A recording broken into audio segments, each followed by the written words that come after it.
Krishnendu, if you could, or will you be able to share? Otherwise, Okay, let me check from here. okay. I see that if No, I okay, think fine. it's okay. Yeah, Yeah, yeah, fine. Sir, I guess this yeah. is the one, right? Yes, Yeah. yes. Okay. Okay, thank you.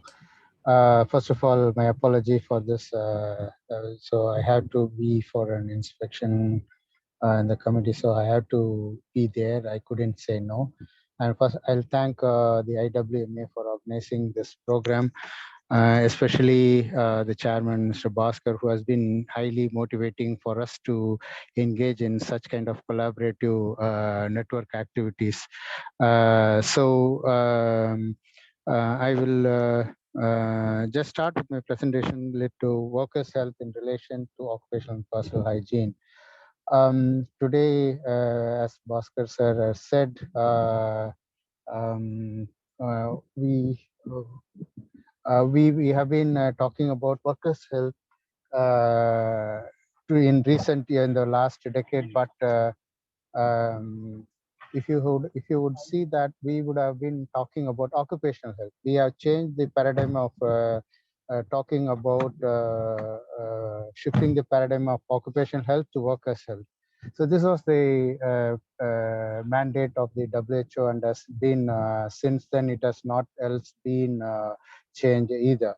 So completely, when we talk about health, we always think that the workplace has can induce any health-related issues. But WHO has given out a definition that health is something that a state of complete physical, mental, and social well-being.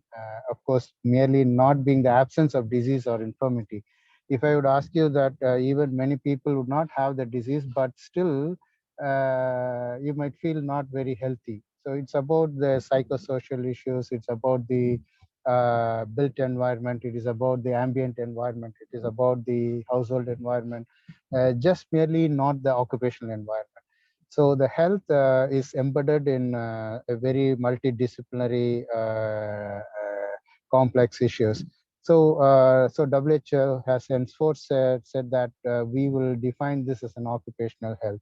Why we want to define as an occupational health? Because you see that any employee or any person, they spend at least 2/3 of the time in the home, at least 1/3 of the, if there is an employer at a home, they will be spending at least 1/3 of the time in the workplaces in this 24 hours. And also they have a commuting environment, and also they have other kind of activities, recreational and shopping. In every environment, the hazardous exposures are different. If you go in a traffic, again, you are exposed to air pollution. Going in a motorbike or in a non-AC car, you might be exposed to several hazards as well. Also, when you're going to recreation activities like restaurants or walking or jogging, even for that matter, for this COVID pandemic thing, even that in China, in Wuhan city, there was a transmission rate which occurred through the restaurant as well. So people transmit diseases through in a public places too. So so much when we are moving in a different environment, we cannot only say that the health is compromised due to the workplace or workplace exposure. So we need to really change our thinking that hazards are there everywhere around us. If you look at the top disease burden, if you ask anybody for what reason, what cause of people die in our country, if you, that's the only the primary reason is cardiovascular disease as a ranking first out of 20 risk factors. Second, people die of chronic respiratory disease, and third, people die mostly of cancer. If you look at the cancer in 1990, it was in the ninth or eighth rank. Now it has moved to the third rank.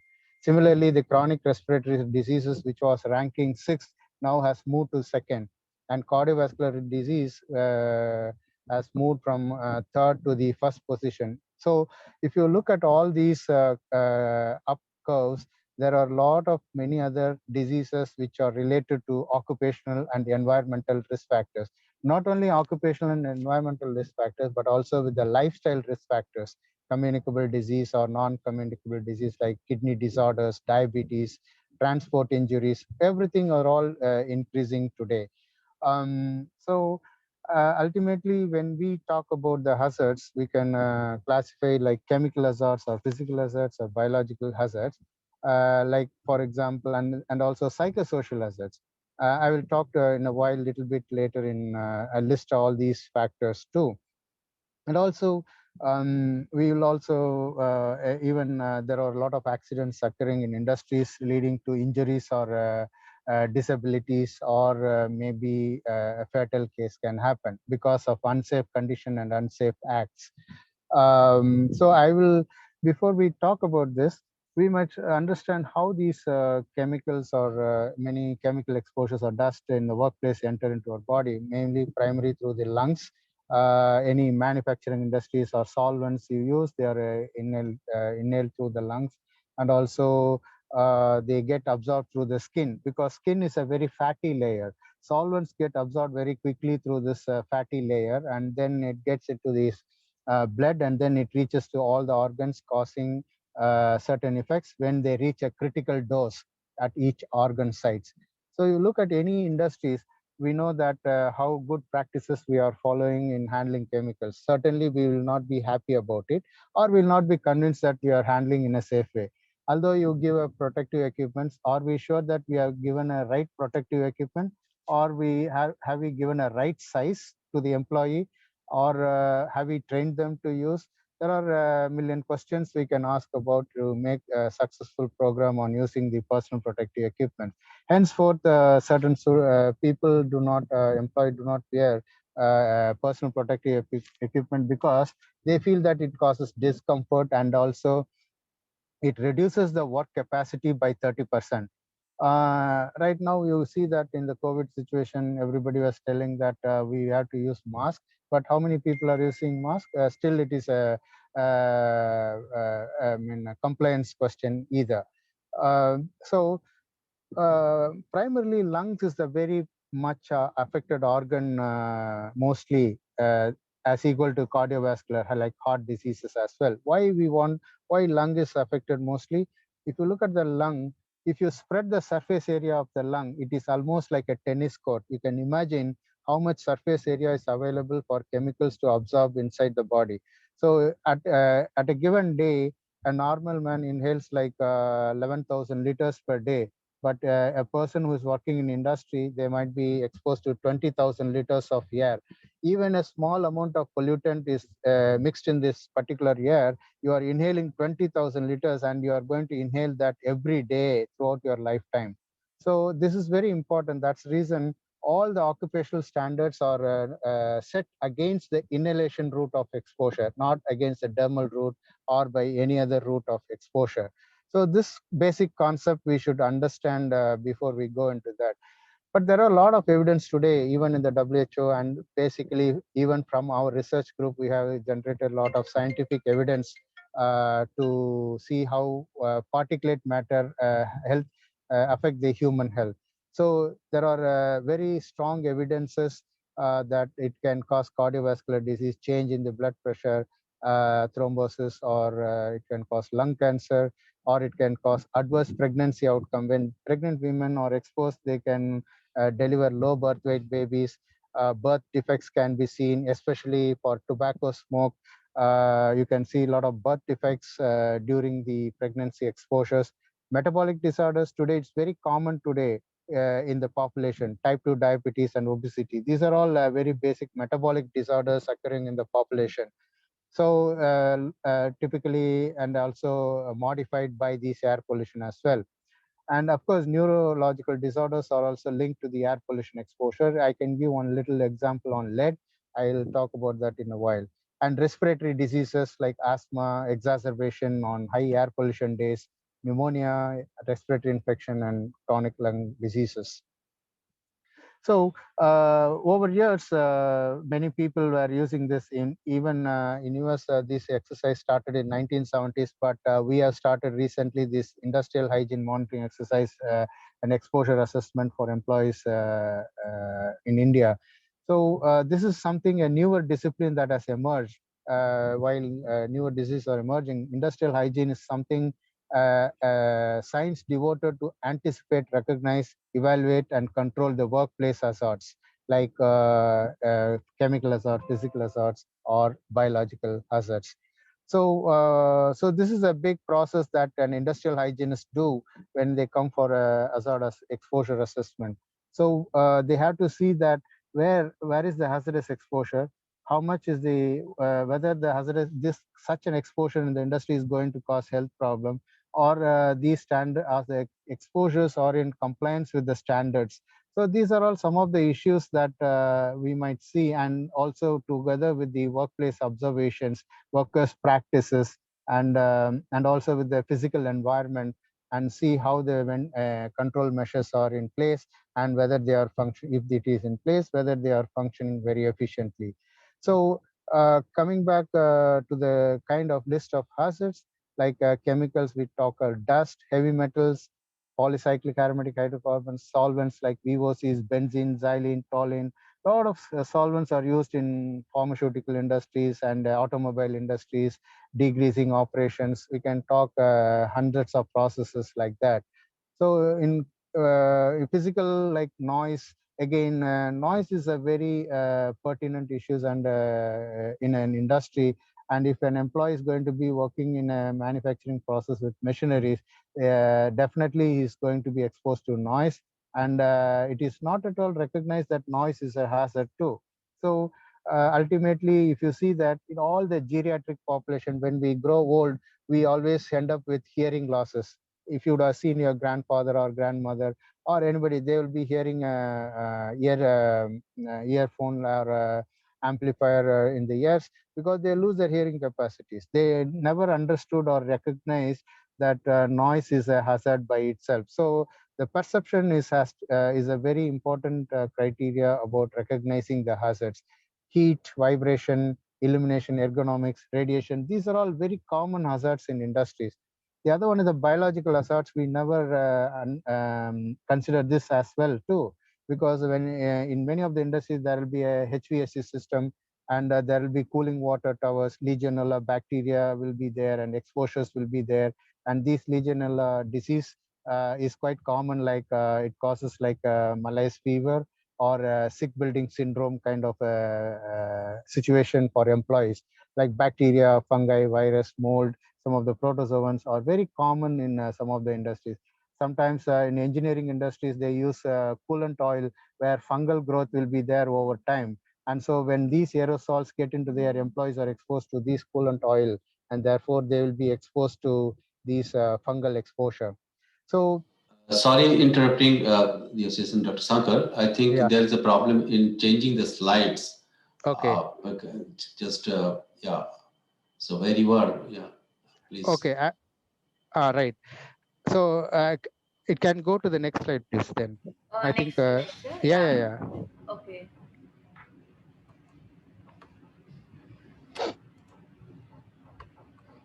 This one? Yeah, this one as explained. I think Okay. these are the slide shows the environmental hazards. Can you go to the next slide? Next. Yeah. So this I had talked about the inhalation and dermal exposures. I've explained about it. I'll share the presentation to the participants. They can use it. Next slide, please.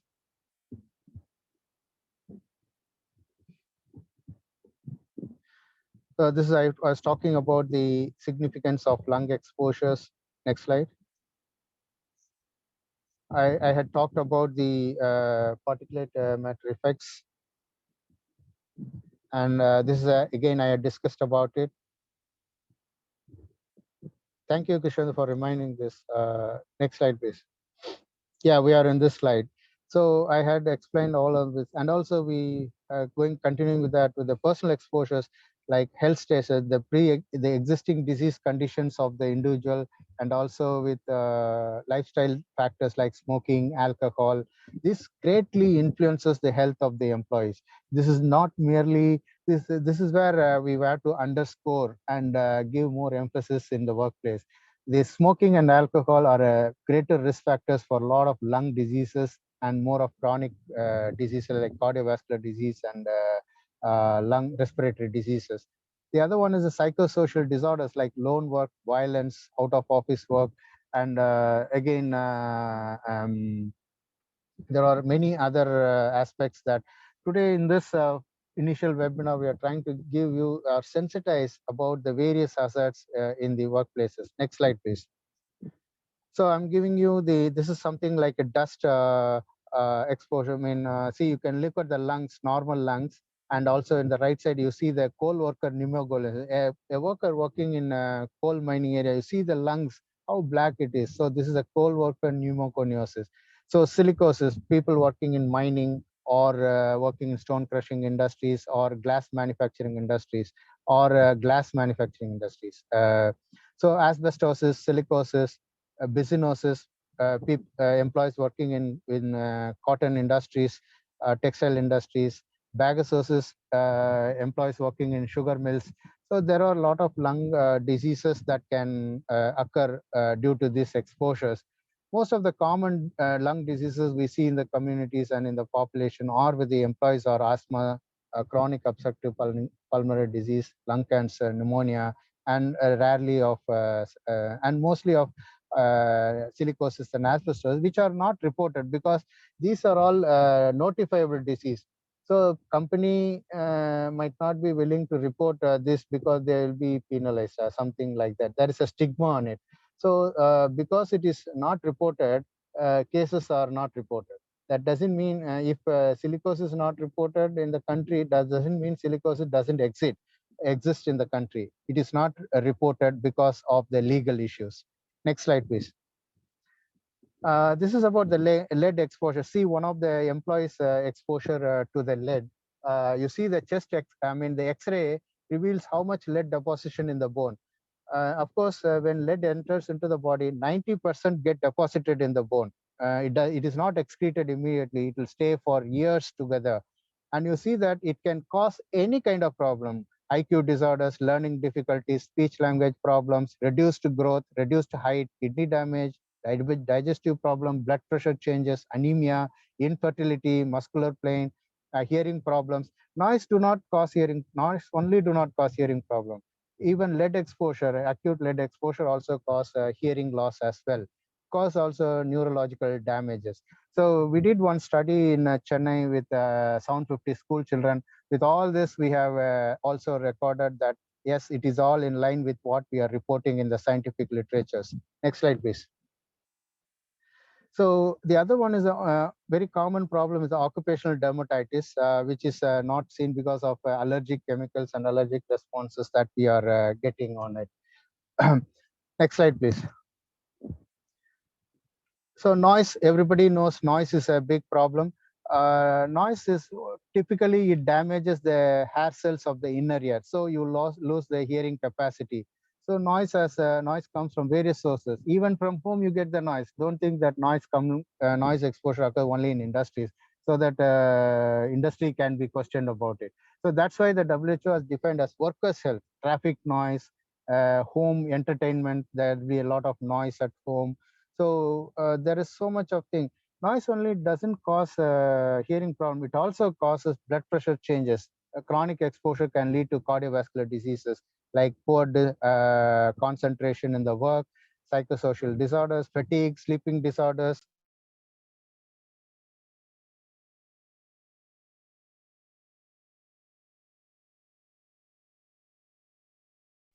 Next slide, please. Vibration, I talked about it because previous slide. Vibration is another important factor because it causes like white finger disease, Reynolds phenomena. So, now we are all using more power tools, and power tools causes a lot of others. So, see, there is a risk transition. You try to avoid some risk. I mean, you want to mechanize, but there is an associated risk with that mechanization process. So white finger disease, vascular effects are seen in the, you see that one of the employees hand who is always constantly using this is like white finger syndrome. So the blood vessels are affected and there is a lot of associated problems with that. Next slide, please. Heat stress, any of you know that heat stress is again another issues like heat stroke, heat cramps, heat exhaustion, And also there is a lot of problems associated with the heat exposure, like foundries, furnaces exposure, outdoor work, agricultural work, construction work, smelting process, and also radiant heat from machineries can also lead to heat exposure. So heat exposure, if people are on drugs with hypertension drugs, sometimes heat exposure can cause severe adverse events, because when you have hypotension, you will be so what happens when, I'm giving you a simple example. How does the body dissipate the heat when you're working in hot environment? The blood vessels dilate, more blood flows to the periphery of the skin, and on the skin, sweating occurs. The sweat, when evaporates, takes the heat away. So in that case, what happens when you're taking a drug which can constrict the blood vessel, then heat will not be dissipated. They will not be allowed to, heat cannot be dissipated from the body, and so they will be going into heat stroke or heat exhaustion. Next slide, please.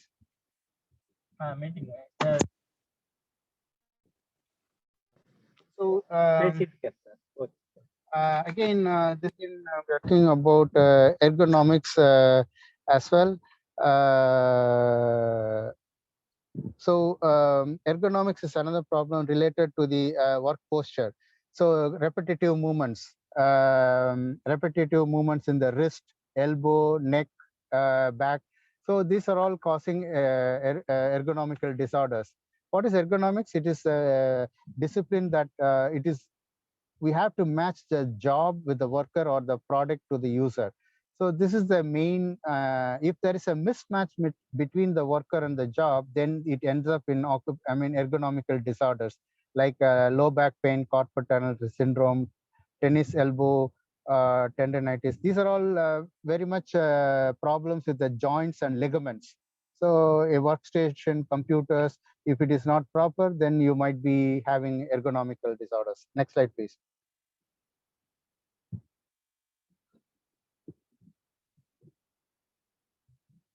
So this again building related illness, sick building syndrome, because of very much high humidity in the workplace.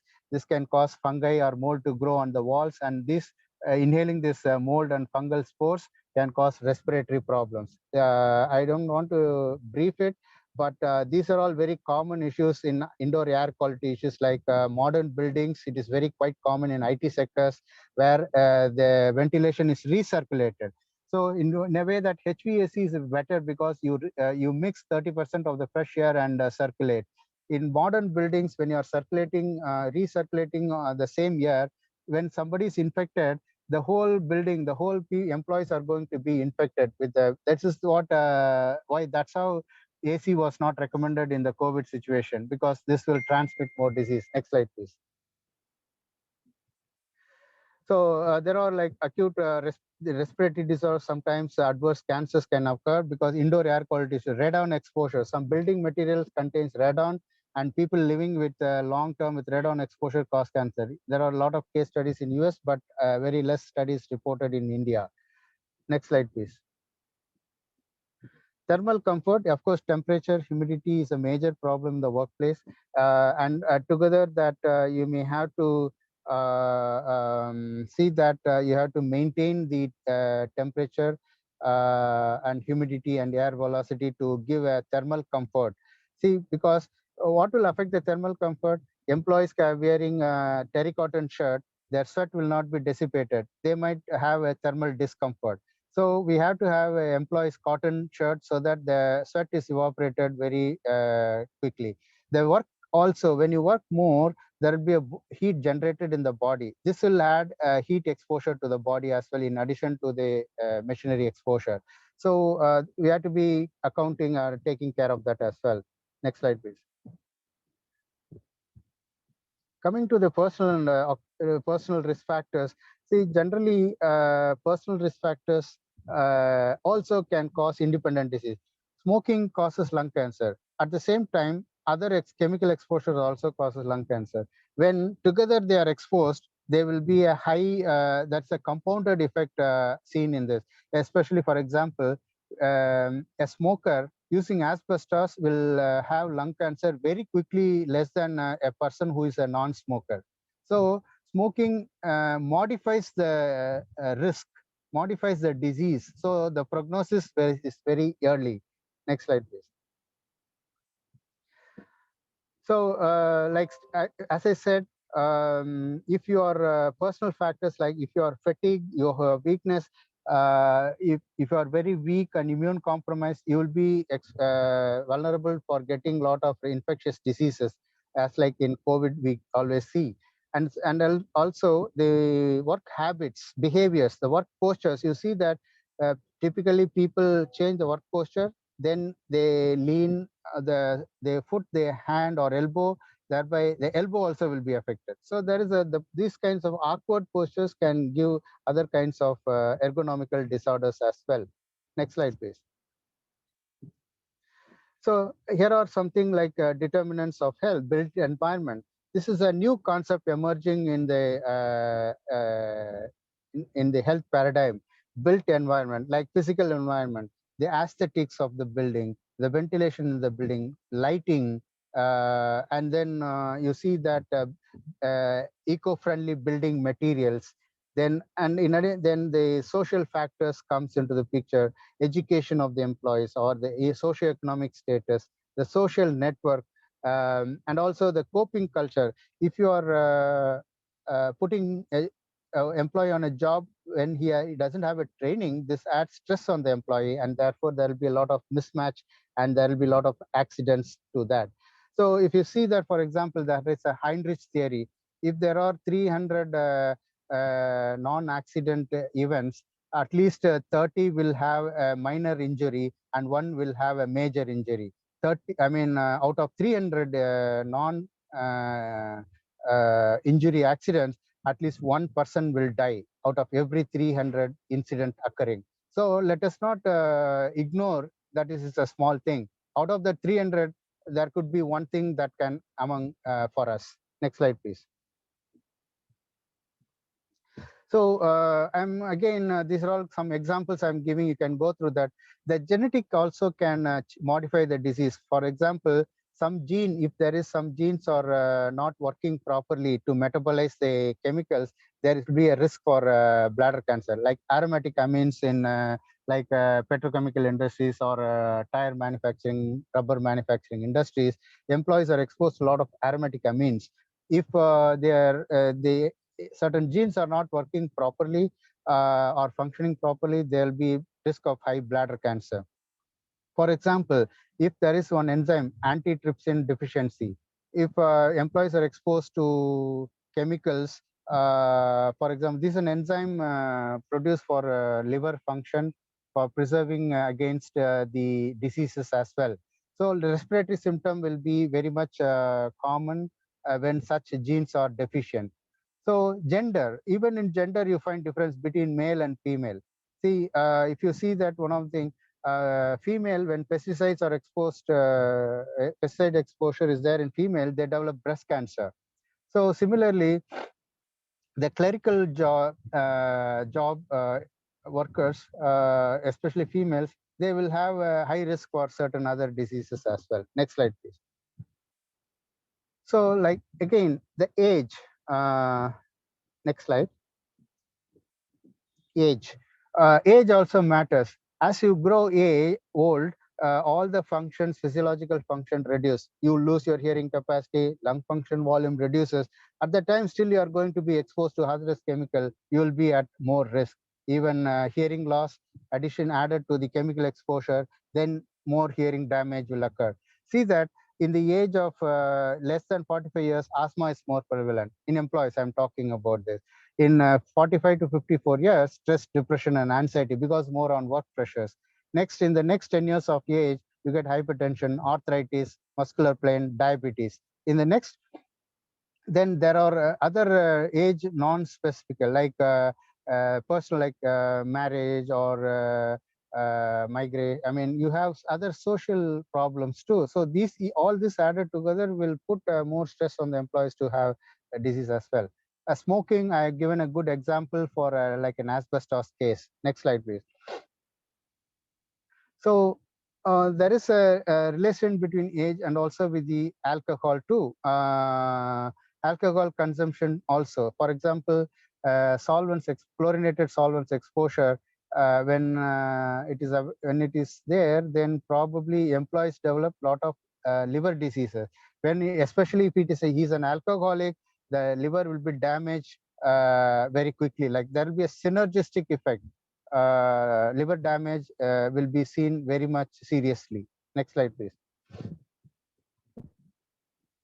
So there are many other factors. Obesity, because of obese, arthritis will be there.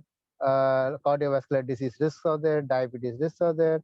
So the personal lifestyle factors has to be modified. If not, the future, all the disease burden in the whole country, we are going to change from environmental risk factors to like metabolic risk factors or lifestyle related risk factor diseases will be more seen in the coming years. Next slide, please. So, uh, this some of the slide. I mean, one of the things that a small way that we can control the risk factors, you can control what you eat, you can control the physical activity, you can control the tobacco use, you can control the alcohol that you drink, drugs of abuses. Also, by following safety practices, we can always take care of the health very much properly. Next slide. I explained about it. Next slide. So my last slide is that hazard exposure, probably hazardous exposure or risk cannot be denied. We cannot say there is no exposure, zero exposure. Nobody can say there is a zero exposure. There is some minimal exposure or some exposure. Hazardous monitoring is very much important, and surveillance is important to keep the health of the employees. Exposures also occur beyond the workplace, at home, traffic, and many other commuting environments. Training needs to be all encompassing, because don't only focus on training just one thing, something related to the workplace, but also you should also include workplace work lifestyle related risk factors. And so all the most we need change in the perception. So passion and compassion are two ethical pillars to me. I would say that this is very much required for ethical practice in the profession.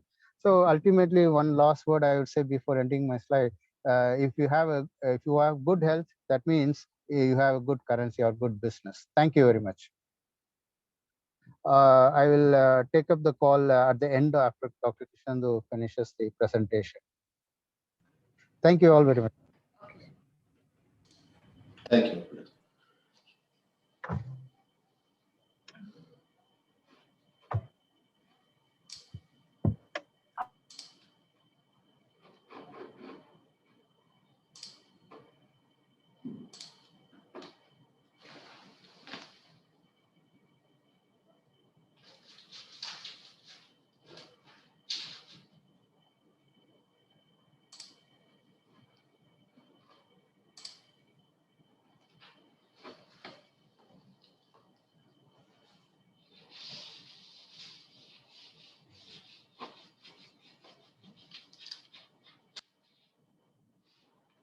Am I audible to all of you? Yes, sir. Is it visible? The slides are Yeah, visible? visible, sir. You got to change it to the slide mode.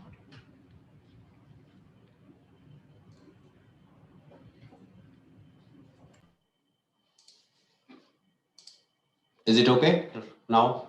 Yes, sir. Yes. Okay. Thank you. So now I think it is good afternoon. Uh, Respected Mr. K. Bhaskaran, Chairman, IWMA, Mr. R. Tirunyanam, Joint Secretary, IWMA, Dr. Sankar, my colleague, HOD of the department, Dr. Akshata, and my dear participants. Today, it's my pleasure to discuss the topic, the workplace hazards and legal responsibilities. Actually, the term legal responsibilities I have given purposefully. We have discussed a lot, Dr. Sankar discussed a lot on workplace hazards. I will touch upon those matters, but my talk will be the blending one. It will be blended with my experience, learning experience throughout my career. And this legal responsibilities is actually nothing but these are some specific duties which are imposed upon all of us at work. And it's a kind of our personal obligations through the judiciary, proper judiciary. That means the compliance is there. There must be some sorts of responsibilities in terms of your heart, your ethics, your moralities, your expertise, and above all, the law. So all these things will be blended. Can you see the change of slide now? Is it okay?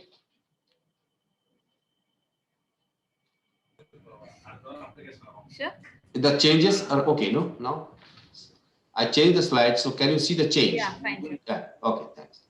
So, Yes. sorry, this is a little bit of busy slide, but I thought that all the points would be clubbed together and our discussion points upon those things only. It is not like the classroom teaching, rather, we will be just taking some of the points which are very much important in our day-to-day life, particularly at work. We know that number of workers in the informal sectors have poor social protection for seeking healthcare and a lacking of supportive compliances. So this is very much important to understand the portion, total portion of the population, those who are at work. If you just consider that almost in the world, like if it is almost close to 3.5 billion workers out of 7.8 billion people in the world, as per the 2020 estimate. So in that case, 70% of the people, those who are in informal sectors, are actually having this problem. So they need support, the social support, the administrative support, and obviously this is the part of our legal responsibilities. Advocacy on sustainable occupational health services for unorganized sectors is very limited and needs legal supports globally. That's why the networking is important. That's why we are also trying to make some sorts of networking with the industries. So the academia industry interaction is very, very important to make sure of these sorts of services. Substantial occupational hazards and risks end up with fair amount of disease burden in the world. Just one slide you might have seen, Dr. Shankar shown it right now, that the shift, the paradigm shift of the disease started from 2010 to 2020 or 2011 to 2019. So many diseases are actually are having some competition who will get first position in terms of burden. Obviously, the cardiovascular disease is a very much focal. Apart from that, a lot of other entities like non-communicable diseases are coming in front. Like annually, about 12.5 billion people, mostly in developing countries, die during active working age from non-communicable diseases. So you see, don't confuse with the total number of figures, which is the total number of people, those who are at risk and having some disease and the mortality is too high. But here is this number is itself saying that the keyword is the working age population. So we have to see that from 18 to 60, these people are within this particular paradigm. Workplace hazards, exposure, and related health problems results in substantial economic loss affecting GDP for many countries. Obviously, in fact, the recent example is the Corona time. If you see that where the GDPs are, where the productivities are, most of the industries are like struggling like anything. And in average, we have seen that annually, only for these particular hazard, exposure, and disease outcomes, 4 to 6% GDPs are actually in the pendulum. Majority of workers do not have any insurance to compensate them in case of occupational disease and injuries, though we have some sorts of insurance law, we have some factories acts, but actually how many the poor workers, those who are having very less salary structure, their honorarium, those people are actually not getting these sorts of facilities, and actually it is not in the purview of law in some cases, as you all know. So in that case, the advocacy needs. That's why the second point of the terminology, the keyword is advocacy is needed for those people. Research has demonstrated that workplace health initiative can help reduce sick leave absenteeism by 27% and healthcare costs for companies by 26%. So you see that around 25% is impacting. When the people is sick, if you just go through the global burden of disease, which is estimated through DALI, disability adjusted life years, we can see the mortality rate, we can see disability of the people, we can see absenteeism, we at last we see what is the productivity. So we have to stop all these things by means of our cooperation and coordination. I'm not going to talk details about these things as Dr. Sankar narrated all this, but only for the sake of the name, the title of my presentation, Workplace Hazards, I have kept before you the things where it is just clubbed in 6 different systems, 6 different parts or the parameters: physical, chemical, biological, then psychological and or psychosocial, ergonomics, and mechanical. So these are the sectors where the distribution of each and every judas are the, like physical, noise, vibration, radiation, bacterial, fungi, insects, viruses are the part of the biological hazard. Ergonomic, as he said, that it's a posture science basically. So manual handling, repetitive movement, restrictive working area. Then psychological or psychosocial hazards are also there in their case, particularly job stress, job monotony, then unsociable hours where actually there are extra hours, and job organization, particularly these unusual hours which is caused for that unsociable hours, that is actually unusable hours that cause one to work when other people are spending time together. But when it is the part of the job organization, it's a new terminology. These are the part of the 3 distinct category of job. It is the part of job analysis, job design, and job evaluation. As when we are talking about the mechanical hazards, you can see those who are working in different industries. You can see the mobility pattern in terms of the shearing, crossing, straining, punching, cutting, tearing, all sorts of things are having there. So you have the risk. You have the risk of exposure, and these sorts of risk that can be taken into 2 parts. That these hazards can be taken into 2 parts. One can be the health hazards, and one other can be the safety hazards. So today, as the main issue is the industrial hygiene. So industrial hygiene, we have to see that we need to comply the terminologies of industrial hygiene's main 4 pillars. That is called AREC, AREC system. A means anticipation. You have to anticipate what sorts of hazards you have nearby your workplace. Then you recognize it, recognition.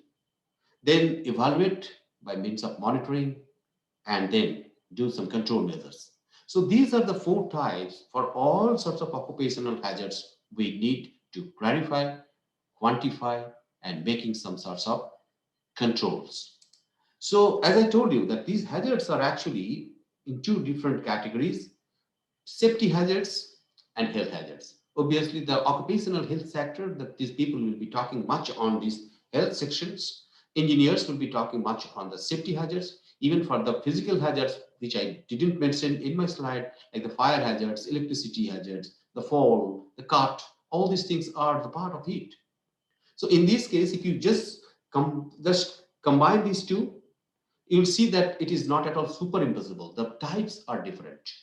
So the first type for the safety, if you just say that tends to affect individuals by contact with the hazard.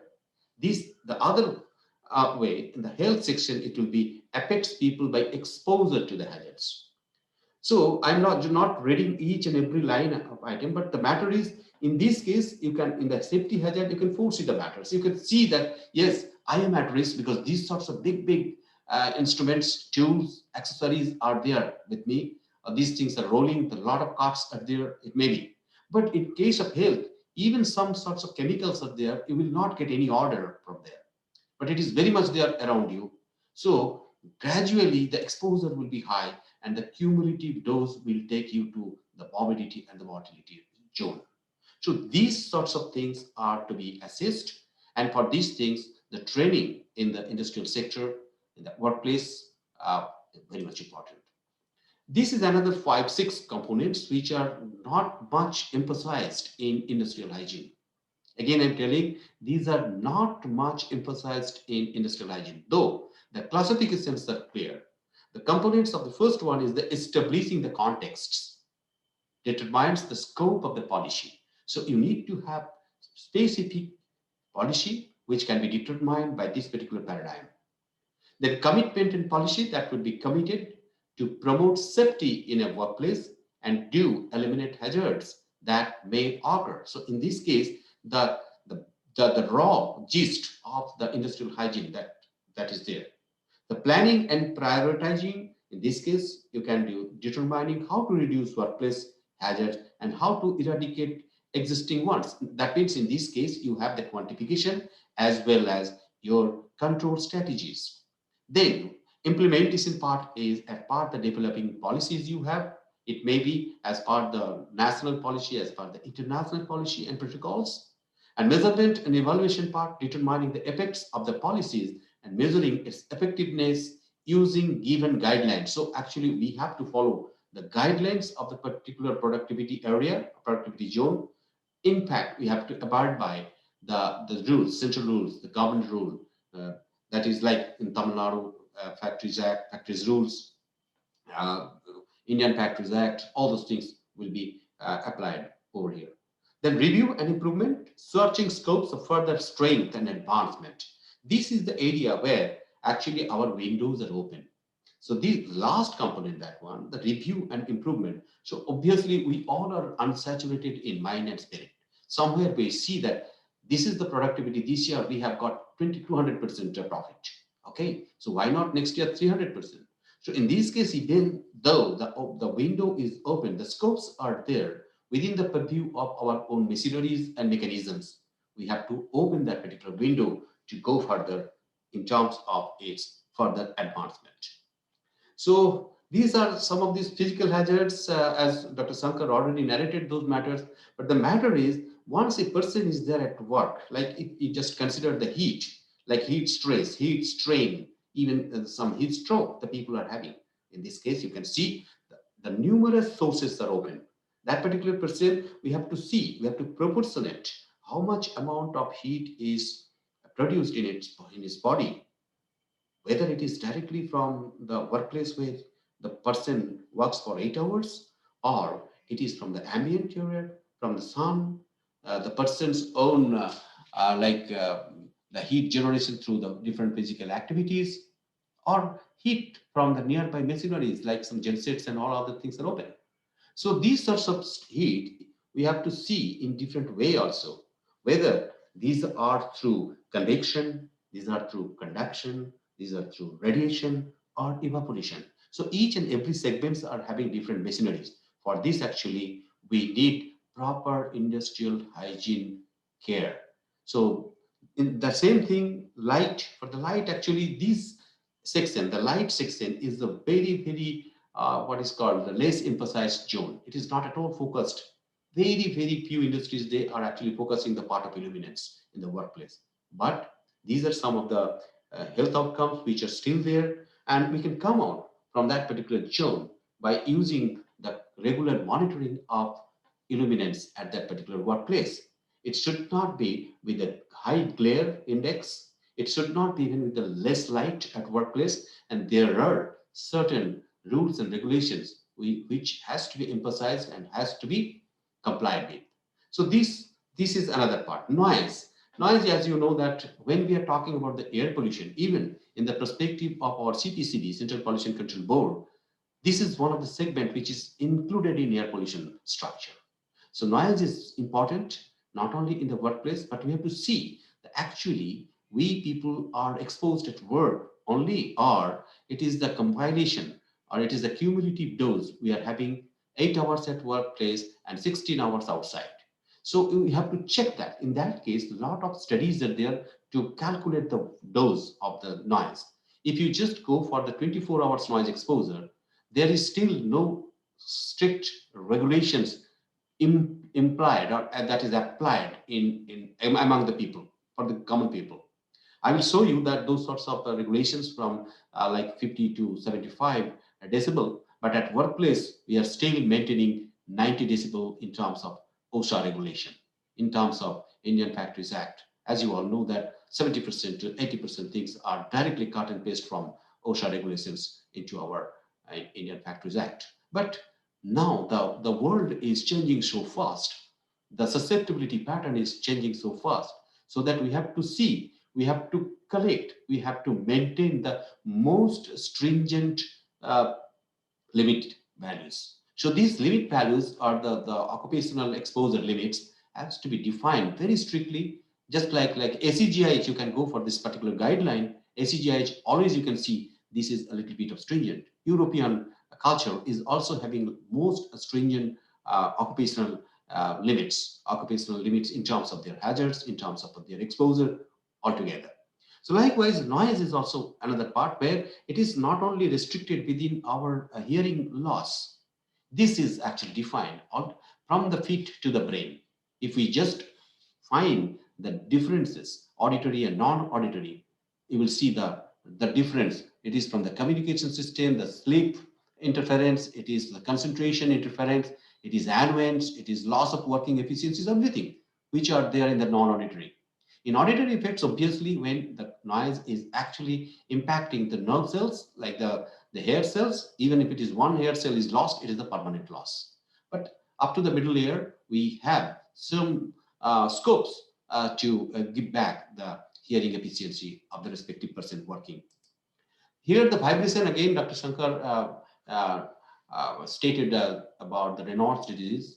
Here also, we have certain things to say that what would be the frequency range, 10 to 500 hertz.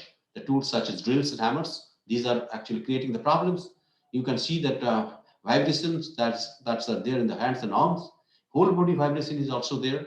And another part is the radiation part. Actually, I am sorry, actually a little fast because of the time constraint, as we have started a little late. So we have a lot of people, a lot of participants, their valuable time should be respected. That's why. So in this case, the other one is the radiation part. As you all know, the radiation, ionizing and non-ionizing radiations, particularly the ionizing radiations where the frequency is high, the energy is high, wavelength is low. On the other hand, the non-ionizing wavelength is high, frequency is less, as well as the energy is less. So when the frequency is high, like a simple formulation of E equal to H nu, if you just apply, you will get the actual concept of that.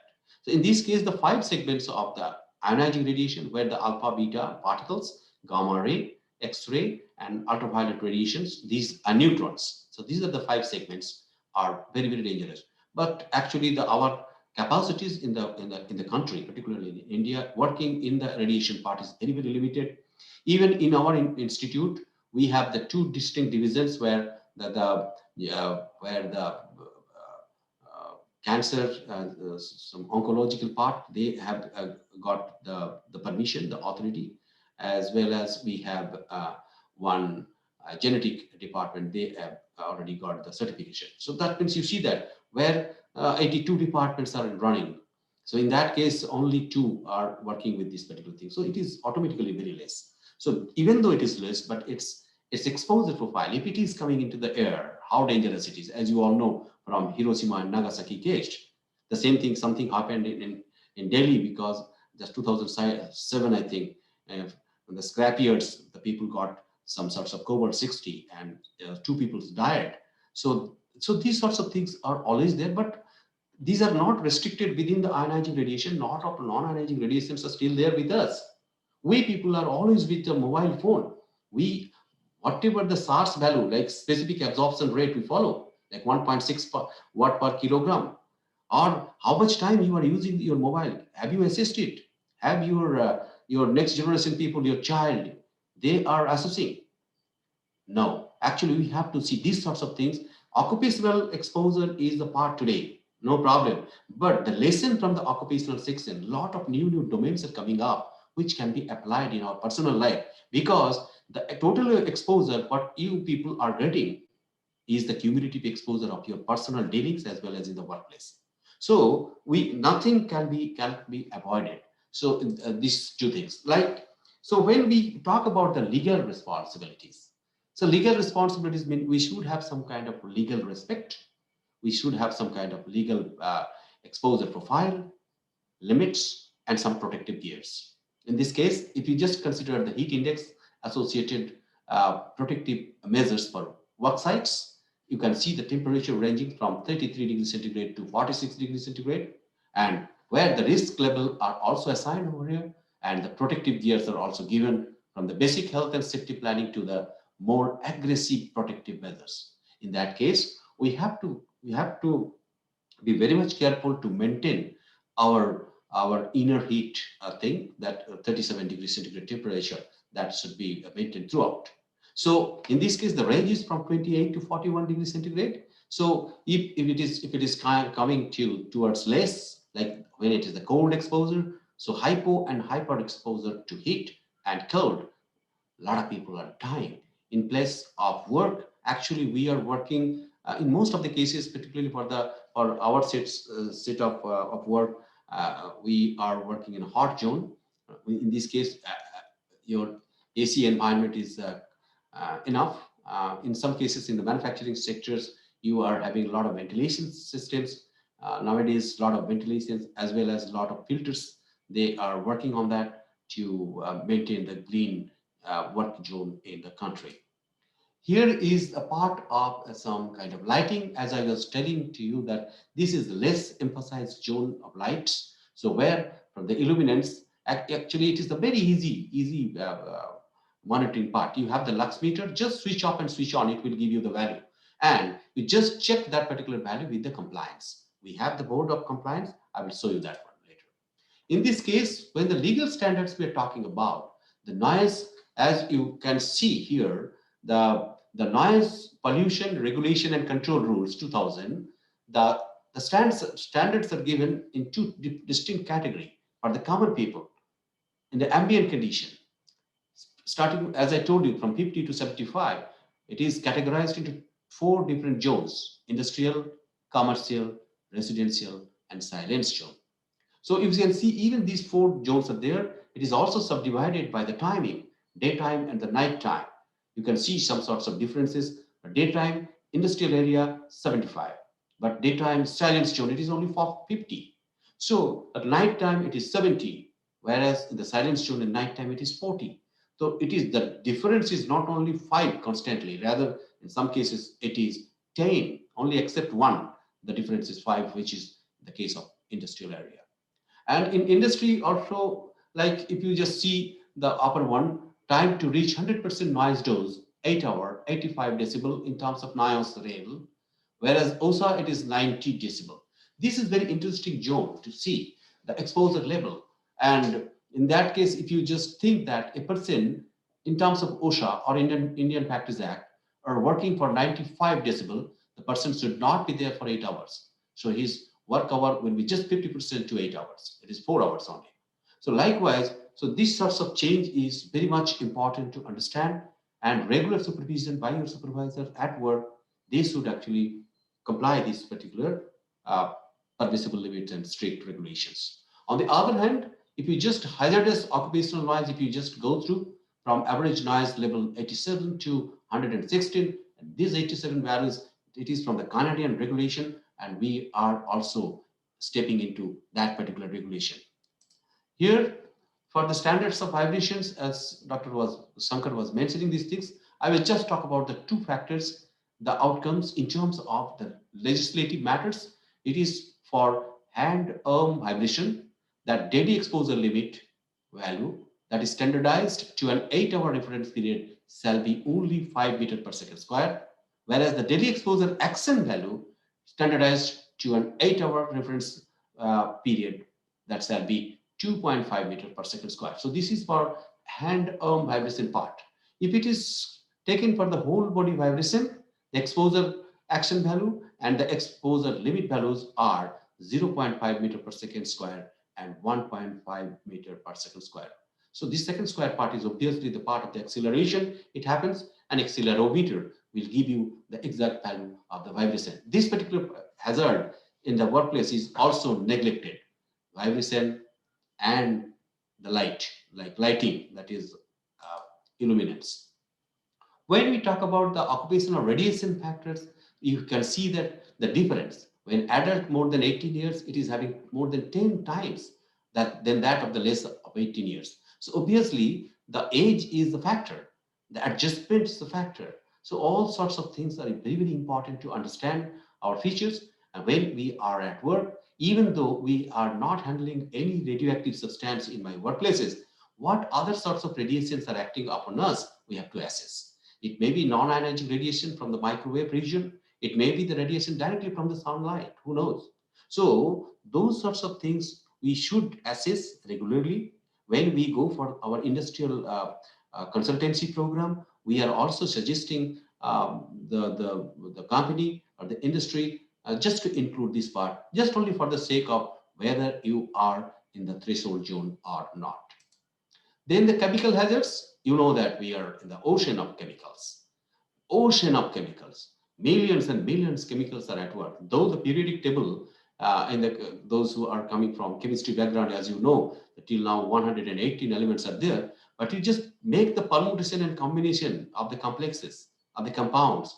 It will come millions and millions components. Inorganics are less, organics are more. But the effect of the composition of the chemicals are having huge toxicological profile. So for that toxicological profile, we have to see which particular chemicals are acting upon in what particular target organ in the body.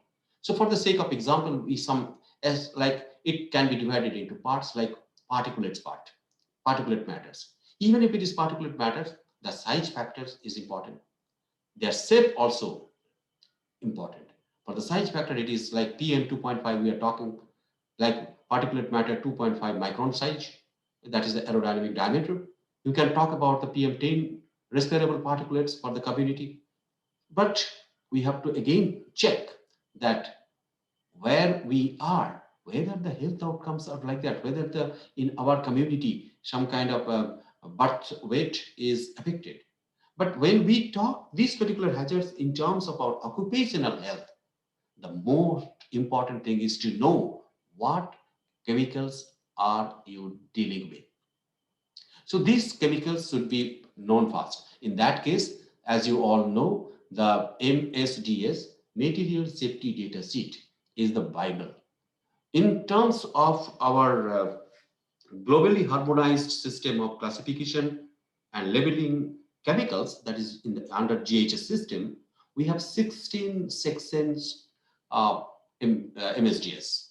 Even though in our country, just complying with all sorts of things, we have 9 sections. We can easily see the difference of those things. But in July 2011, the Ministry of Environment and Forests published a draft document called Hazardous Substances Classification, Packaging and Labeling Rules 2011. It is fully aligned. It is not assigned. It's fully aligned with United Nations globally harmonized system. So in that case, we are always trying, even those points are 16, how can we comply all the 16 important points to 11 points, to 9 points where we are maintaining here. Basically, the identification is important. Basically, we should know the physical and chemical characteristics of that particular, physico-chemical characteristics of that particular chemical. We should see the reactivity channel, whether these are the fire or explosion hazards we have to mention. So for each and every segment, as you all are working in different segments, you are very much experienced, I know. So in that case, nothing to be discussed much on this, but the provisions we have to say. We have to check the provisions. What are the newer provisions coming up for maintaining the control measures? Another point for the chemicals, among so many other things, as the time is very short, I cannot discuss even my learning lessons in my life. But this particular part, the chemical compatibility, this is another segment which is not at all focused in any industrial hygiene part. Recently, we have just 2-3 years back, we have started in our university, at least started from our each and every individual departments where the chemicals are restored. So actually the inventory of the chemicals we have in hand, and the chemicals we have to see that which chemical can be kept nearby the other. There should not be any kind of reaction, vigorous reaction that would occur. Like if you just put the water nearby sulfuric acid, just put the sulfuric acid water into sulfuric acid concentrated, you know that the explosion occurs. You know that a simple water, if it is just flowing over sodium metal, it may explode. So we have to check that. The quality of the chemicals, that should be restored, because this is directly dependent upon your use, how you are using these things. So optimization of use of the chemicals are important, as well as you have to store the chemicals in a proper channel so that there should not be any kind of reactivity hazards. So in that case, this particular compatibility chart will help you that even though these are classified into 24 different categories of chemicals, which chemical can be kept with what? The cross where it is written cannot be kept, but when it is just open box, you can keep with that. So just go through these things. When we are talking about these sorts of hazards and different ways, different frequencies, different length and width, we should know the permissible limits, what we are maintaining. Is it our compliance according to the national scheme, or it is the responsibility of all individual to safeguard the people? So two different aspects are there. In that case, if we go for the stringent compliance, as I told you, even though it is the guidelines of ACGIH or European Unions, so you have to see that the people will actually be saved much. If you think like it's noise, simply noise, if you are talking about 90 is 90 decibel is our permissible limit, do you feel that the people who is having 89.9 is safe there? And if it is continuously working in that particular environment, is safe?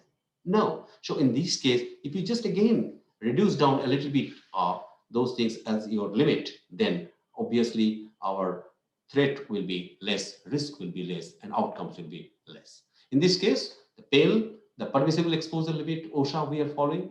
REL, recommended exposure limit of NIOSH, National Institute of Occupational Safety and Health.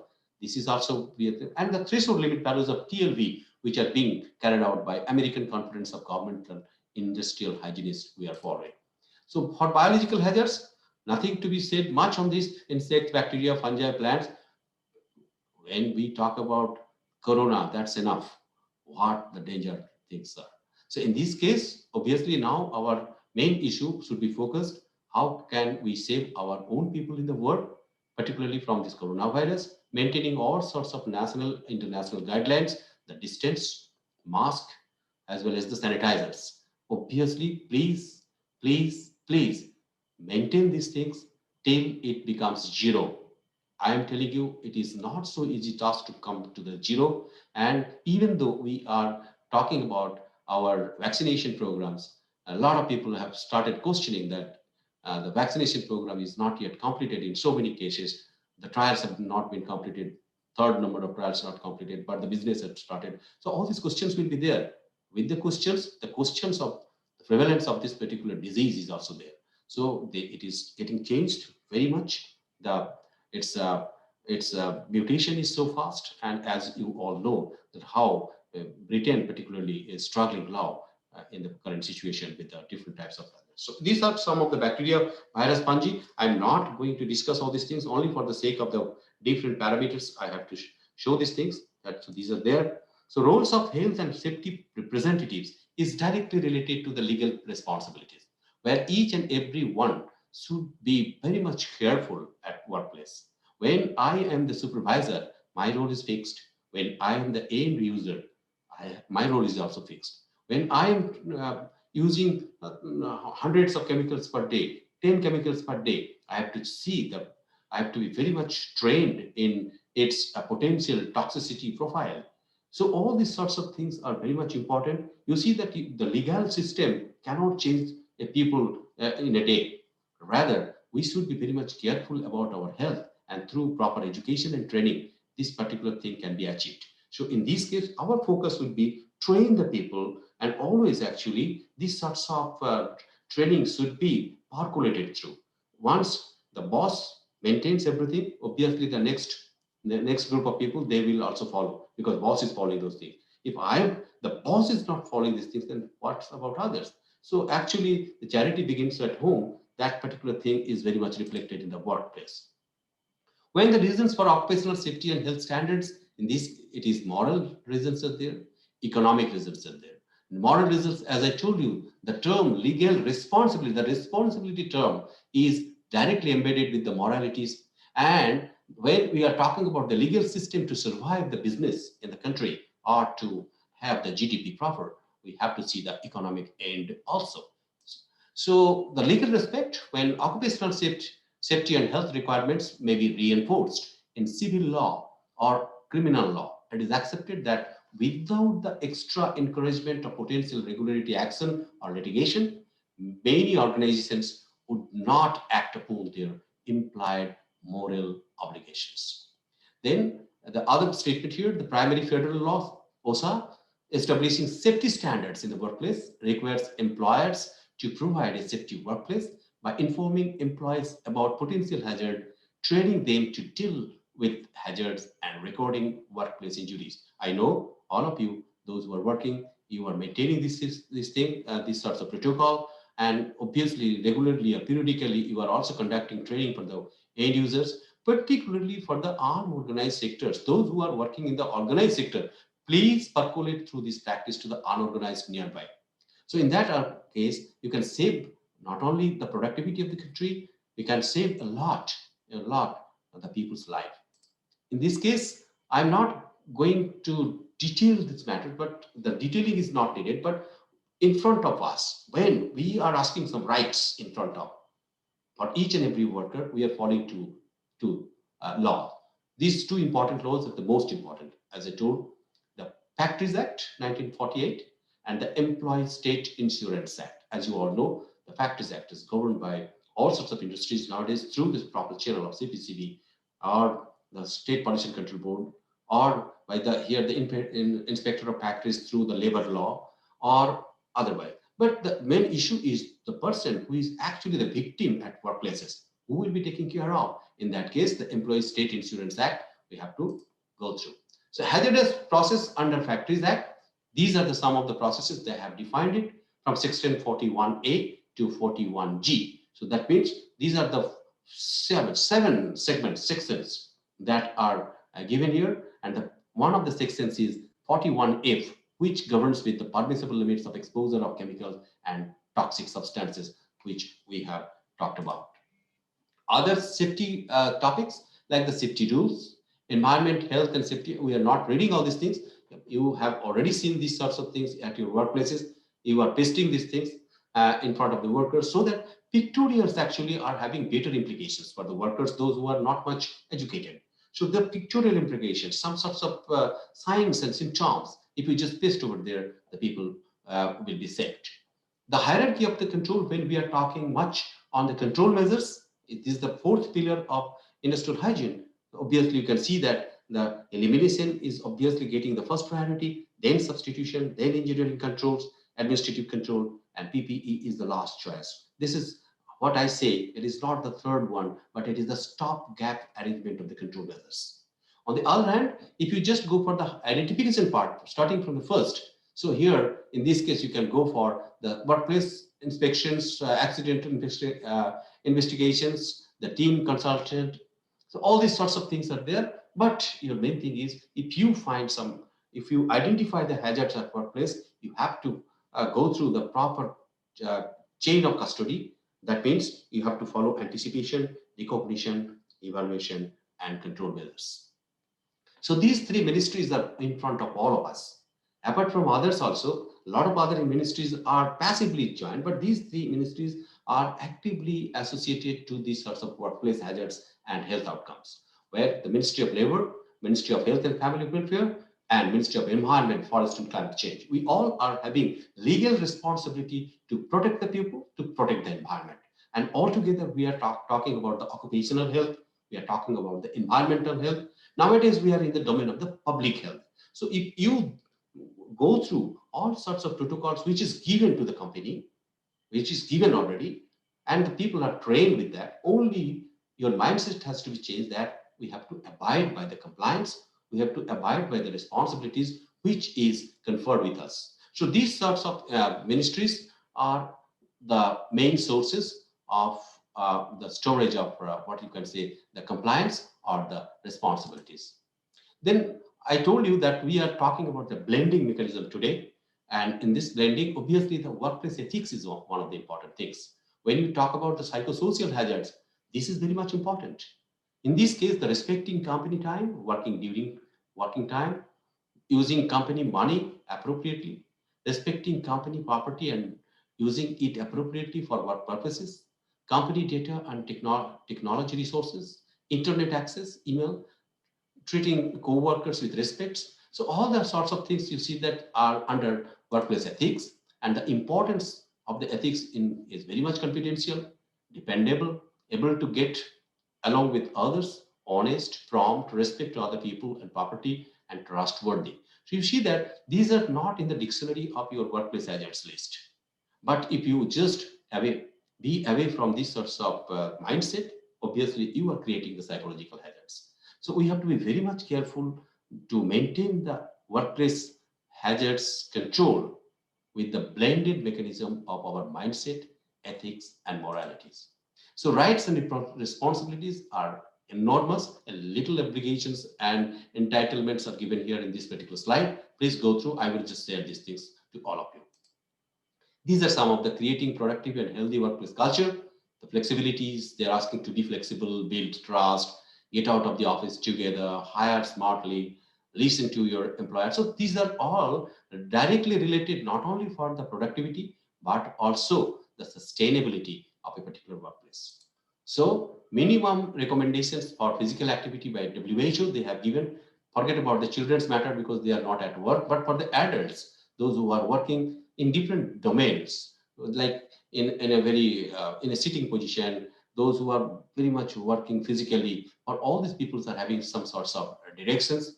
For the sitting position, those who are sitting continuously for 8 hours, 6 hours, likewise, they are actually advised to work physically for a little bit, walking, swimming, whatever which is possible, just do this thing. And for the overwhelming work for some workers, those who are spending 10 hours time, 12 hours time in unorganized sectors, they should take rest, just opposite. So follow these norms.